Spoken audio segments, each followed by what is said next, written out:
Hey guys, how's it going? It's the Fuzz with the new PC. As you can see, a little different setup.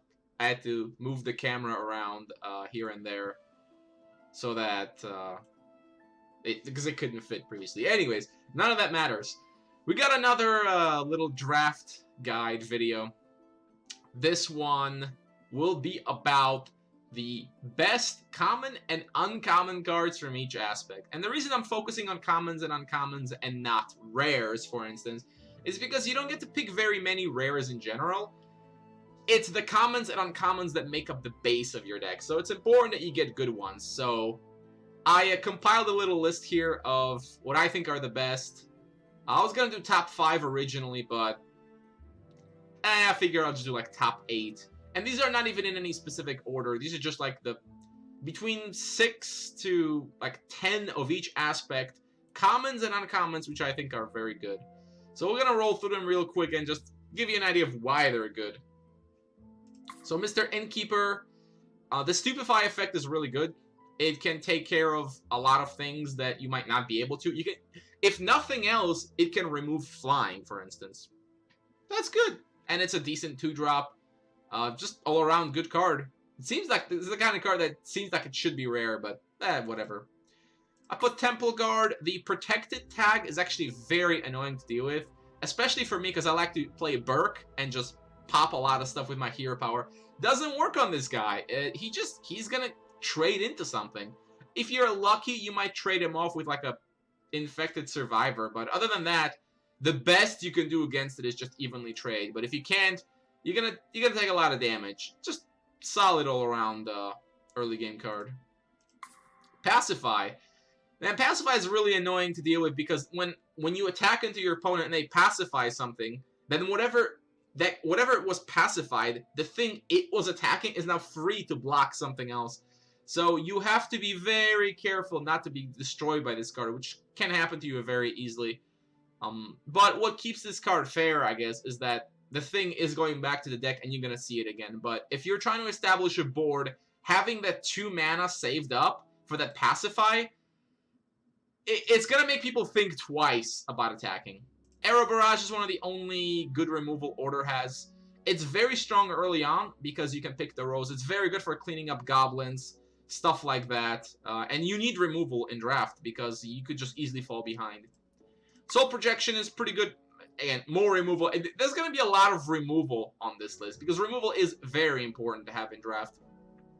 The more of it you have, the better. Soul Projection can take care of bigger boards than Arrow Barrage, though you do need to have something on the board. So this is not the kind of card you want to have like 3 of in your deck because you'll often be in a situation where you can't use it at all. But when you can use it, it's really, really good. Exorcism is just really good because it's pretty much pure card advantage.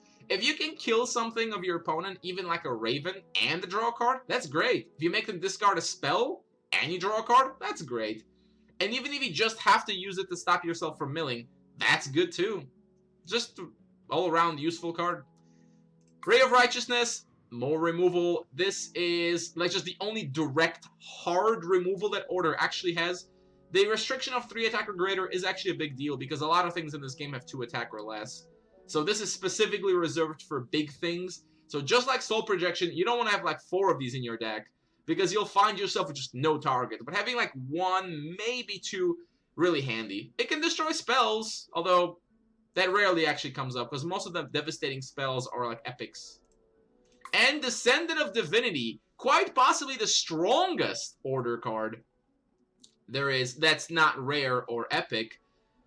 Huge stat line, 3 speed. It's really good. Now, the fact that it can't attack, like it has to attack or block alone, is actually quite a limiting factor, but it's still a really, really, really good card because it's just so hard to kill with 6 health. If your opponent doesn't have access to hard removal, it's a pain in the ass, and you can just use this guy to defend while your other cards are attacking. Or you can just have him attack by himself. That's fine. Really strong, really, really strong card. Moving on to Wisdom, Parallel Evolution is a very awesome card. It's removal, but it's kind of flexible. The fact that it draws you a card means it's just never a bad card. Though, unlike something like Power Discharge, it could actually be in a situation where you can't use it, whereas Power Discharge is always good. But I mean, the things you can do with Parallel Evolution, you can just neutralize a big enemy threat. You can upgrade your own crappy creature to something good. If you're playing it with like basic Alexa, perfect. Just transform one of your crappy militias into something good. As I've said, removal is good, and this is kind of like hard removal, sort of, but it's really good. Power Discharge is one of the best cards you can get in draft overall. It's extremely flexible, it can do many things. It draws you a card, so it's never bad to play this. Having 5 of these in your deck is completely fine. Great card. Flash Freeze, a little bit less good, but it is instant. And the freezing effects all interact very well together, because if you Power Discharge something and it's frozen, you can just finish it off with Flash Freeze. And if you're playing Advanced Darius, it's just more removal. Militant Automaton is just a really, really good 3-drop. The fact that it can manipulate its attack means it can trade extremely well in pretty much all circumstances. Its only real downside is that it is a 2/2 out of combat, so it dies to 1 Noxious Fumes, 1 Assassinate. But the same is true for the next card, too. Force Mage Protector, basically the same reasoning. Another really solid 3-drop. The shield is always good. These are the kinds of cards you want to have. And Energy is something you can get some synergy in if you're drafting. Not always, but sometimes. Ancient Wisdom is just extremely efficient card draw that no other aspect has, really. Just straight up draw 2 cards. Yeah, it's good. Sometimes you won't need it, since a lot of the other cards like Power Discharge and Evolution already draw. But if you do need it, never bad to pick up 1 or 2 of these. Mr. Library Guards, not quite the force he used to be. I mean, he used to be just like the best wisdom card. But now, it's still really good. I mean, you could think of this as playing an Ancient Wisdom, and then for the remaining 2 mana, playing a 2 mana 2/3 with 3 speed. That's pretty good. That's fine. And if you have to play it earlier without the card draw just to get on the board or whatever, you can do that too. Really solid card. Mr. Subordinate, not quite the fearsome creature it used to be with the attack debuff to 2. If you are playing it with Order, it's really good because the effect will also give you life. If you're playing without Order, it's still decent because if you have a lot of mana to play with, it's actually very hard to deal with since anything that tries to block it could just potentially die. And you can't multi-block it either because it deals damage to everything that tries to block it. So it could really ruin your opponent's day since you could just start attacking things and your opponent can't really block. Or just can't even block this at all. And then the last Wisdom card I have is Spectral Aurite. It's mainly good because of Advanced Darius. In that kind of deck, you are kind of playing a little bit more slowly and having these guys just stay in the back and defend. You know, when you're ready to activate your hero power, you'll just stop everything and then these guys can start going face. Has synergy with Energy as well. I mean, if you get this up to like 5 attack or something, can be really good. But it is a bit of an expensive card, so it's not like an amazing card. And in fact, in some decks, it would be bad. But in the decks where it is good, it really does work out. Good with Elrek as well, just to provide like 3 speed illusions. If this card was 3 mana, well, it would be really, really good. But for draft, it's fine at 4. When we move on to Nature, starting with Elf Warrior, it's just good 2-drop, like it isn't constructed. Like, you can't really have too many of these, because if you have a lot of 3-speed, you can just start going face. It's just really good. Gurkha Tribe. It's a little bit shocking that a card like this is common, considering just how insane it can be. I mean, just following up an Elf Warrior with this, get your Elf Warrior up to 3/3, get a free kill, and then when they finally kill your 3/3, you still get the 2/1 body. That's really, really good. It's very similar to Cavalry Field Captain. A little bit worse, but, I mean, a little bit worse than an insane card. That's still pretty good. And it's common. Ambushing Sharpshooter. Ranged and Swift is a very nasty combo. It only has 2 attack, but that's enough to kill a lot of, like, early game garbage. You drop this guy, get a free kill. Very much like the old Haldiri Rider used to do when it was a 3/3. Now it's just mostly a sad 3/2. But, yeah, it's a solid card. It can also just go face or whatever. Works really well with buffs. So if you have Cayano, for instance, that works well too because it'll come out as a 3-2 and be immediately able to attack. Tidal Wave, filling in for the old Outbreak. It's a nice card. I mean, 1 mana to like deny an attack can be pretty important. The card draw is really necessary though. Without the card draw, the card would be awful because it just wouldn't be doing enough. But with the card draw, you can just kind of play for tempo. Though that said, it's so slightly win more in that if you are losing, it's just gonna delay things. But because it's only 1 mana and it draws a card, like even if you're just sending like a big creature back and redrawing, that's still worth it. Like if that prevents the big creature from hitting your face, it's like you gain that much health, right? So solid. Just don't go overboard picking these because unlike something like Fireball, like you get diminishing returns because you can't just keep sending stuff back and forth. But keep in mind, you can also move a creature from the back to the front if you need to. Moonlight Patrol is just one of the best 3-drops in the game. Just like the Automaton, it can make itself bigger. I mean, a 3-3, as a 3-3, it can kill a lot of stuff. And even without that, it's basically just a flying Elf Warrior with 1 more aspect requirement. That's already pretty good. So the ability is just icing on the cake, but it's one of the best nature cards you can get in that slot. Storm Fairy, the bounce effect is pretty good, especially since Outbreak is now 2 mana. So if you think of Outbreak as a 2 mana card now, Storm Fairy is looking really good. Because for just 2 more mana, you get a nice body too. I mean the card. That's what I mean. So yeah, it's solid. Like, I mean, if you just play it, bouncing a big creature, and then you just press your advantage further, it's often just crushing. But that being said, it is designed for aggressive decks, but nature already has mostly aggressive cards, so think of that when you're drafting. If you aren't drafting aggressively, then Storm Fairy gets a lot worse. Moving on to Rage, which has become my favorite aspect. Fireball, the new auto pick at all times. You see a Fireball, you pick a Fireball.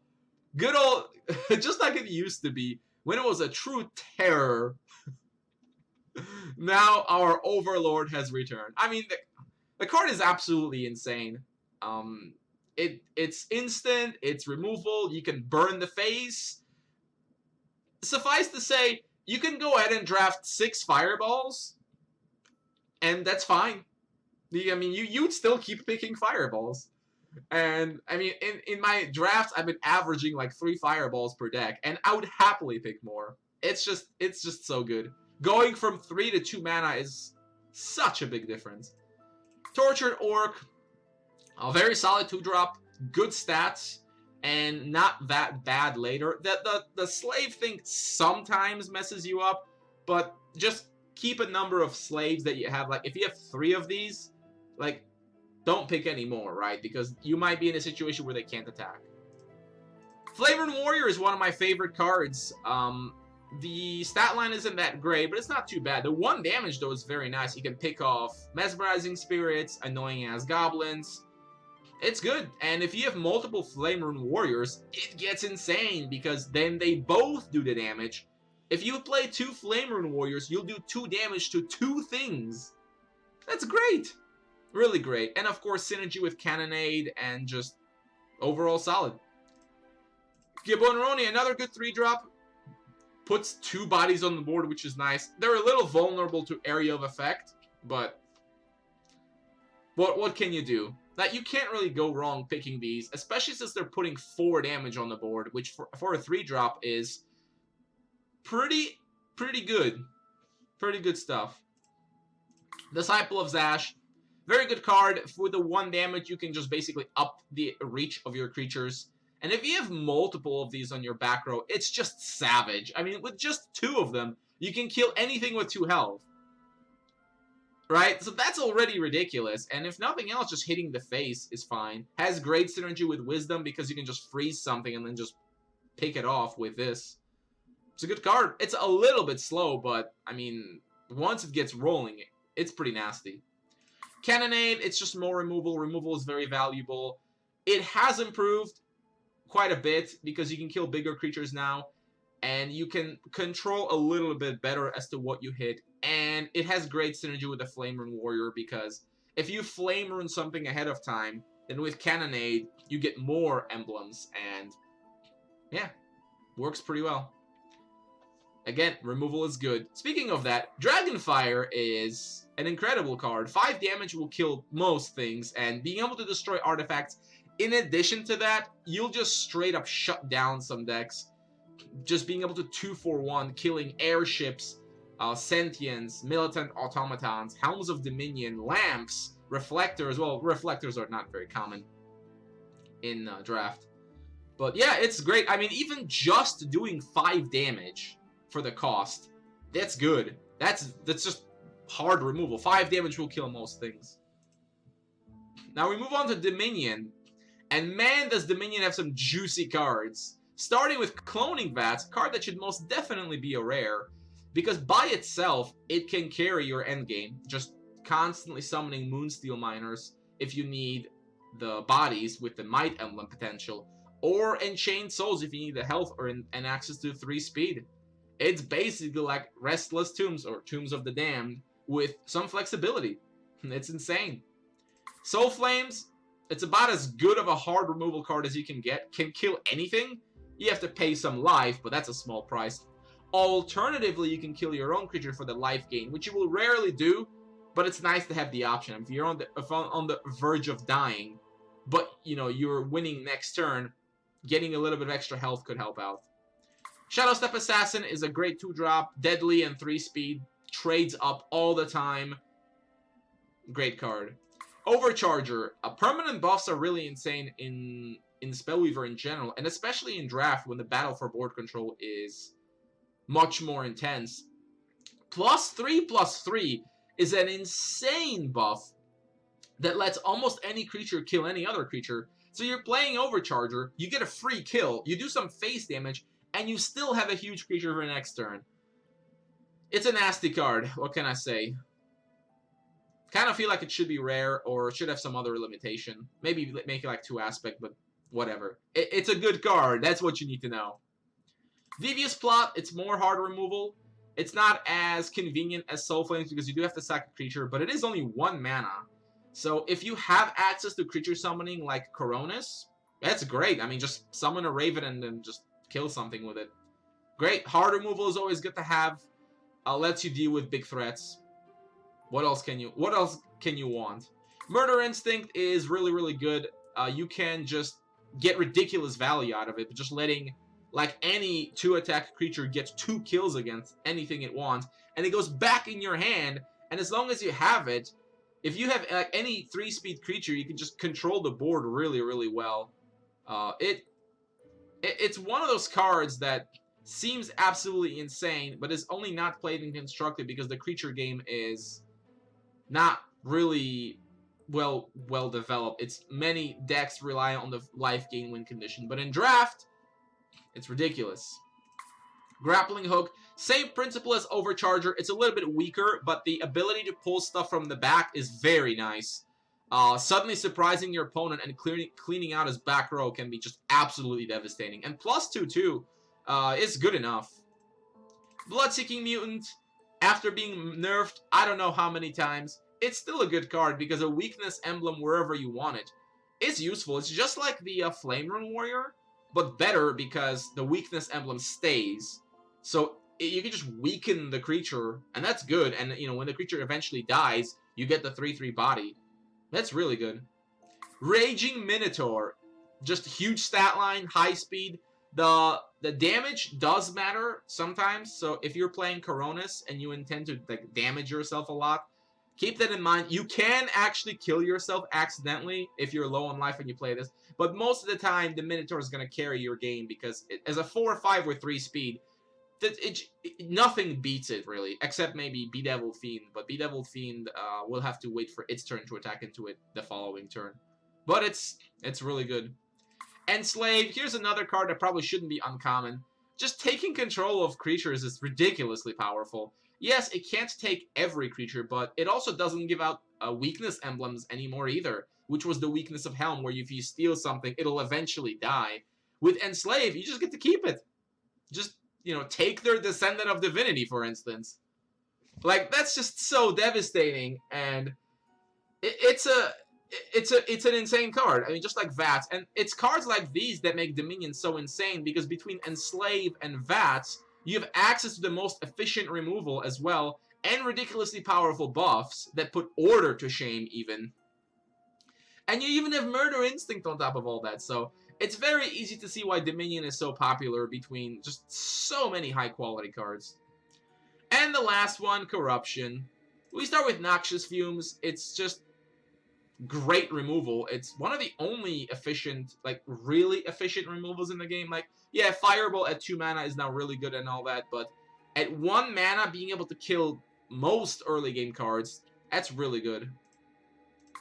Death Curse Shaman is a very nice 2-drop. It's one of those cards you can play against a larger board, and you will get value guaranteed, because there's no way, other than, like, stupefying it or something, where you can avoid the effect when it dies.